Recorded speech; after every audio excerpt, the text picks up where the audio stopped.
We at Bond University would like to acknowledge the traditional custodians on whose land we are gathered, the commemorate people, and we'd also like to pay respects to elders past and present and other Aboriginal and Torres Strait Islander people within the Yugambeh language group. Kapakut Nuzanel Jondayah Martin. I'm a Torres Strait Islander woman and I'm currently studying at Bond University. Welcome to our special NAIDOC Week podcast. In this three-part series, we will explore the themes of voice, treaty and truth through the stories of some of our most inspiring Indigenous community members. Well, let's address terra nullius for starters. Is that truth or is that a lie? What is it? So that was a lie to start with. Captain James Cook was not a captain when he came out. He was a lieutenant. He had specific instructions what to do if he met with the inhabitants of the land, and it was all completely ignored.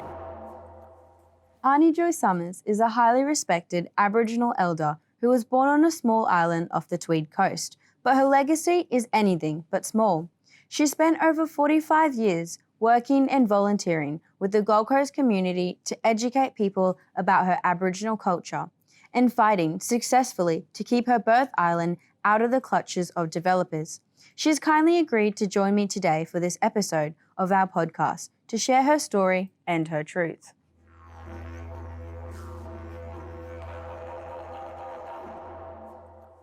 Thank you for joining us today here at Bond, Aunty Joyce. Would you like to tell the audience a bit about yourself? Well, let's start where I was born. I was born on Yugambeh Island. I don't have a lot of memory of growing up on Yugambeh Island because at that time, I'm giving away my age here, but you know, the war came and we all had to move off Yugambeh Island because to have access to Yugambeh Island, we all had to have boats to get there. And of course, when the war came, the local government actually took the boats from us and towed them up the river because they were frightened of Japanese invasion. So then we all had to move to the mainland because we had to go to school because Yugambeh Island was an Aboriginal reserve.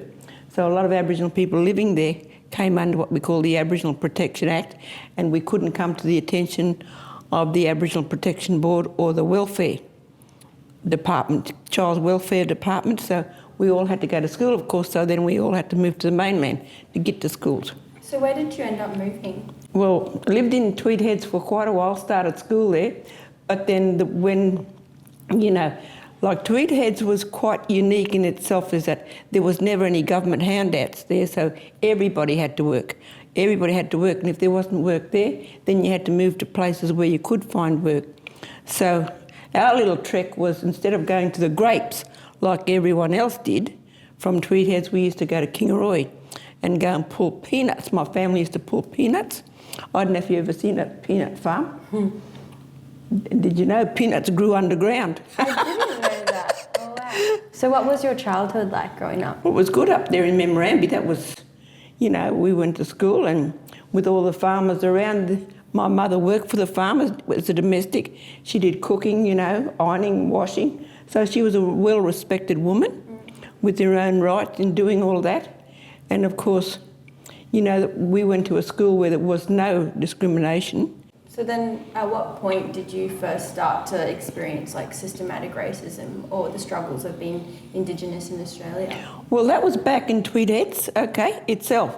So when we moved back to Tweed Heads, because being as a kid, you don't really see any of this. You're too busy playing and, you know, we used to muck around on the river and the Tweed River was our playground, so we did not experience anything like that except through our parents. If we went to town, we had to be, you know, immaculately dressed, you know, and clothes, socks on, so that we didn't draw attention to ourselves. So, you know, that was sort of like, but that didn't sort of click in our minds. We just had to be nice and tidy and clean as kids going into town. But then, you know, when I reached the age of 15 or 16, and you've got to remember, I was brought up as a strict Pentecostal girl. So, you know, we all had to be prim and proper and, you know, toe the Christianity line, so as to speak, until I reached the age of 16 and I found out there's a world out there and it's a new world. So, you know, so then we decided amongst ourselves as kids and teenagers, because we all grew up together, that we would go into town, maybe to the picture theatre, and that was where the racism was, because we used to be roped off in the theatre, where all us black people sat to the back and all the white people sat to the front. So that was when that first started, you know. So, but then, you know, you can either let racism get to you or you either don't. It got to my brother because he took a little turn outside the theatre and he got himself barred. So, but, you know, we just made the most of a bad situation. Yeah. So you're very passionate about education and sharing your knowledge. Where did this passion stem from? Well, that came from from my parents anyway, you know, from my mother mainly, because she was quite well educated and so was my uncle really. He was a man before his time, sort of, you know, very well versed and very politically outspoken, so, you know. So that came from there, but the education, well, you know, you could see for yourself, you didn't have to be told that that was the way forward, if you like, if you needed a level playing field, so to speak. And so how has your experience as an Indigenous woman changed throughout your lifetime? How has it changed? Well, let's put it this way, that's the long story. Okay, now I was divorced in 1972, then I had 5 children to rear by myself.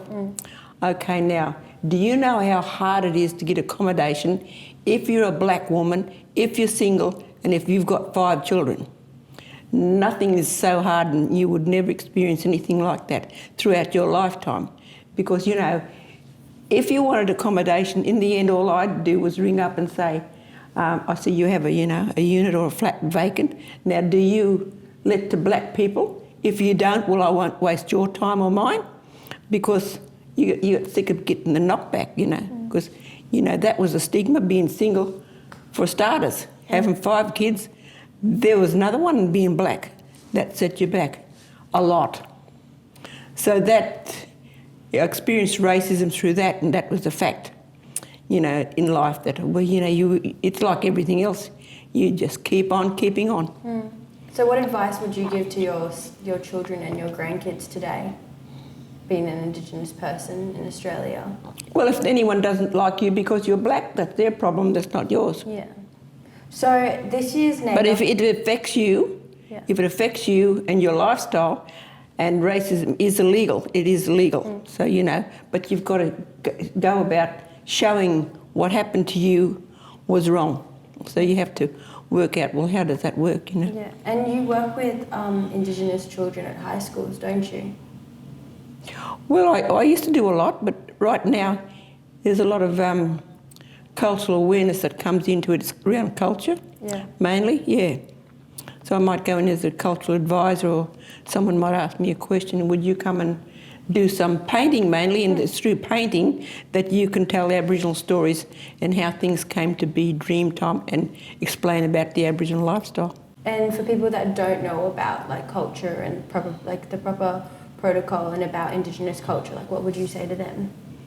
Learn about it. Learn about it, yeah. There's enough information out there, but then it all depends on the area where you are too. You know, it gets very controversial, and we won't go there. So this year's NAIDOC theme is Voice, Treaty and Truth. What does that mean to you? Well, voice means to speak out. Truth means to tell the truth about the past, because we cannot address the future unless we recognise what's happened in the past. And treaty, I don't really think, to be quite honest, can we have a treaty? If you look at all the various nations around Australia, you can't have a treaty, one treaty that's going to suit all those different nations. You have to go to each and every nation and say, you know, do you want a treaty? They can have a treaty if they want, but how do you have one treaty that's going to address all the nations throughout Australia? That's a question I'll ask you. Well, I think it's hard because no 2 cases are the same. I mean, you can't just use a blanket term on like Indigenous people. I mean, each experience of each group was so different and lived so differently. Like, you know, you have the river people in the Northern Territory, the saltwater people up in the Torres Straits, and people up in, you know, the Palawa in Tasmania, and each of them lived a very different experience since colonisation. Well, you've got to acknowledge what happened in the past. Yeah, so How do you go about like acknowledging the past? I think Well, today a lot of people get uncomfortable about the past, so how do you overcome that and open that discussion? Well, let's address terra nullius for starters. Is that truth or is that a lie? What is it? A lie. It's a lie. Yeah. So that's a lie. So that's something, you know, I'm very outspoken, so, well, I'm going to be. So that was a lie to start with. Captain James Cook was not a captain when he came out. He was a lieutenant. He had specific instructions what to do if he met with the inhabitants of the land, and it was all completely ignored. So everything based on the colonisation, if you like, or invasion of Australia was based on a lie. But are people going to acknowledge that? Are people going to acknowledge the White Australia policy and what that policy was all about? So how would you suggest for people that are looking to be a bit more informed, how are they able to find better answers? Well, you know, you have TV, NITV shows a lot these days. It shows an awful lot. There's no reason for ignorance, unless, of course, it's sunk through your head that Australia was built, you know, on the White Australia policy, and it was, and that's gone through, you know, everyone's mindset from day dot to now, and some people still, you know, it still has sunk in that far that it can't be removed. I don't know. Yeah. You know. Are there any current truths that you think are being ignored about Indigenous people today? A lot. well, the truth is, you know, when we have Aboriginal organisations, let's start there, and they give us funding, okay, to run a program.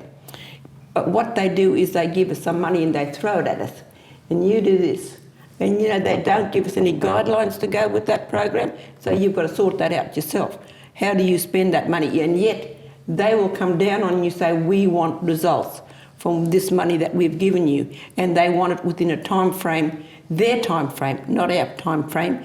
And so consequently, when they give us this money, they don't give us enough time to get that particular program rolling through, if you like. So they will say, well, you know, then they'll change it. Oh, well, we're going to cut that program now and we're going to start something else. So would you say that there's more of a need for collaboration along the way?